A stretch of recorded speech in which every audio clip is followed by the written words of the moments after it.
were false, as the operation to pursue the terrorists was ongoing.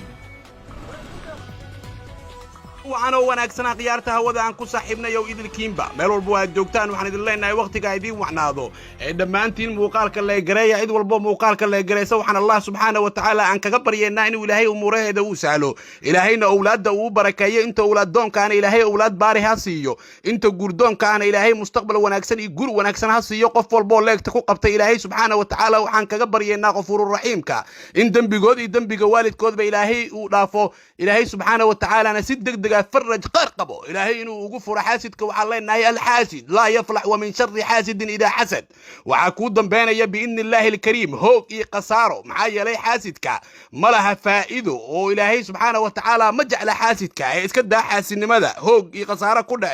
كوكا موقالك لك طلع ما وحن إيقدون ناور بحين آد وحساسية howlgalkii ugu horeeyay oo amniyaadka al-shabaab ay sameeyeen kadib aas-aaskooda iyo waliba howlgalkaasi oo ay u sameeyeen qaab cajiib ah ayadoona xilligaasi madaxdii dalka ka talinaysay ay ogaan waayeen in ragga weerarkaasi geystay ay yihiin kooxda al-shabaab oo xiriir la leh al-qaacida haddaba weerarkaasi qaabka uu dhacay sida loo nashqadeeyay ayaan idin soo gudbin doonaa warbixin xiiso leh oo arrintaasi ku saabsan waxaana ugu go'an leenahay in Soomaalida ay ogaato dilalka iyo dhibaatooyinkii soo dhacay iyo qaabka ay u kala dhaceen ayadoona hore aan idinku soo gudbinay sirdoonno ajaanib ah oo ku lug lahaa dilal badan oo dhacay shaqaashamaadkii ilaa waqtigan laakiin dilalkii ugu horeeyay amniyaadka al-shabaab ay geysteen oo hogaamiyaashooda wax ay ka fuliyeen ayaan idin soo gudbin doonaa oo intooda badan hadda dhintay oo ay dileen sirdoonka Mareykanka haddaba arrintaasi ayaan eegi doonaa ay qaabka howlgalkaasi uu dhacay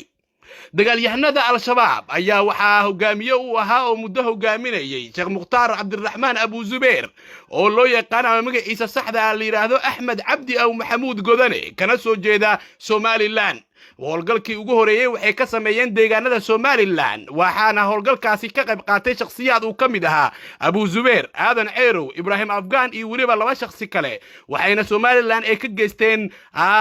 arrimo ku aadan afduub iyo sidoo kale in dhac ay geysteen taasna ay keentay markii dambe inay u soo haajiraan ama ay u soo socdaalaan dhanka koonfurta gaar ahaan magaalada Muqdisho oo markii dambe ay ku xidideysteen haddaba waxaan idiin soo gudbin doonaa howlgalkii ugu horeeyay Muqdisho ay ka fuliyeen iyo sababta howlgalkaasi ka dambeysay iyo maskaxda howlgalkaasi ka dambeeyay ayaan idiin soo gudbin doonaa ayadoo dadka inta badan ay ku soo baraarugeen in howlgalkaasi lagu dilay Allah u naxariistay Cabdulqaadir Yaxye oo kamid ah aqoon-yahanada waaweyn ee Soomaaliyeed ahaana madaxii hay'adda CRD kana shaqayn jiray arrimaha nabadda iyo bulshada arrimaha nabadda iyo dib u heshiisiinta howlgalkaasi ayaa lagu dilay haddaba howlgalkaasi qaabka u dhacay ayaan falanqayn doonaa ayadoo 12 sano kadib la ogaaday dadkana ay ku baraarugeen in howlgalkaasi al-shabaab ay ka dambeeyeen haddaba xogta aan soo aruuriyay ayaan idin la wadaagi doonaa howlgalkaasi qaabka u dhacay waxa howlgalka uu dhacay sanadii 2005 ayuu howlgalka dhacay maalin Isniin ah bisha July ayayna ku beegneed xilligana wuxuu ahaa xilli habeen ah aan raadey howlgalka waqtiga la fuliyay gaar ahaan saacada waxa lagu qiyaasay 2 habeennimo hayadoona loo dhacay guriga Allah u naxariistay Cabdulqaadir Yaxye madaxii hay'adda CRD oo si weyn ay kaga xumaadeen bulshada Soomaaliyeed dilkiisa iyo waliba bulsho badan oo ka tirsan bulshada caalamka Cabdulqaadir Yaxye howlgalkiisa waxaa fuliyay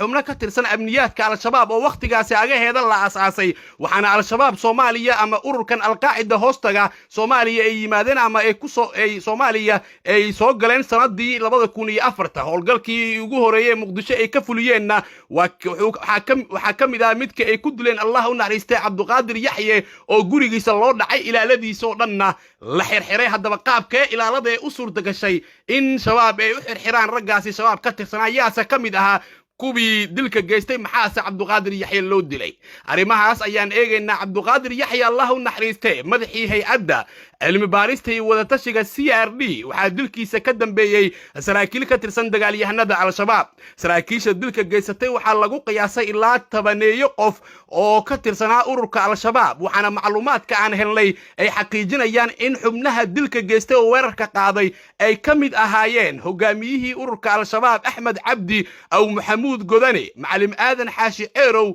iyo weliba ibraahim meecaad jaamac afgaan iyo shakhsiyaad kale oo ka tirsanaa ama ahaa raggii aas-aasay ururka al-shabaab waxaana la sheegay in xilli habeen ah oo roob uu da'ayay ay weerareen guriga marxuum cabduqaadir yaxye oo ku yaalay aagaarka hoteelka shaamow ee magaalada muqdisho xilliga weerarka ay geysanayeen waxay ahayd sanadda 2005 waxaana eriyadaasi haystay xubno ka tirsanaa hogaamiyaashii kooxaha waxaana xirnaa aagaarka isgoyska lambar 4 dhanka danwadaagaha oo hotel shaamow dhabarkiisa ah isgoyska sooba marka la laafo eriyadoo dhan waxaa joogay ciidan laakiin weerarka waxay ku soo aadiyeen raggan weerarka geystay xilli habeen ah oo saacadduna ay tahay 2 habeennimo roobna uu da'ayay waxaana gudaha ay u galeen guriga cabduqaadir yaxye waxay xirxireen 5 ka mid ah ilaalada cabduqaadir yaxye allah u naxariisto guriga joogtay waxaana la xaqiijiyay in mid ka mid ah ilaalada oo xilligaasi kaabuwaardiyaha saarnaa inuu wax la waday xubnahan weerarka geystay oo ayna hogaaminayeen ina godane iyo aadan ceerow ay ahayd weerar lagu qaaday guriga aadam xaashi ceerow ayaa waxaa la sheegay inay fuliyeen rag ajaanib ah oo weeraray guriga aadan ceerow waxaana gurigaasi laga kaxaystay 2 qofood oo mid ka mid ah uu yahay saydiga aadan ceerow waxaana labadaasi qofood ilaa hadda aan la ogeyn halka la geeyey waxaana ragga weerarkaasi geystay la sheegay inay ka soo degeen garoonka dayniile oo uu maamulayay maxamed qanyare taas oo keentay aadan ceerow iyo ina godanana inay weeraraan cabduqaadir yaxye oo isku heeb ay ahaayeen maxamed qanyare aynu u arkeen in cabduqaadir yaxye uu yahay maskaxda maxamed qanyare uu ku duulo taas oo keentay in aadan ceerow uu ka argoosado cabduqaadir yaxye aadan ceerow subaxii markii habeenkii la weeraray subaxeeda mar uu la hadlay Hoon Afrika wuxuu sheegay in uusan garanaynin sababta loo weeraray laakiin ragga weeraray ay ahaayeen rag ajaanib oo cadaan ah gurigiisa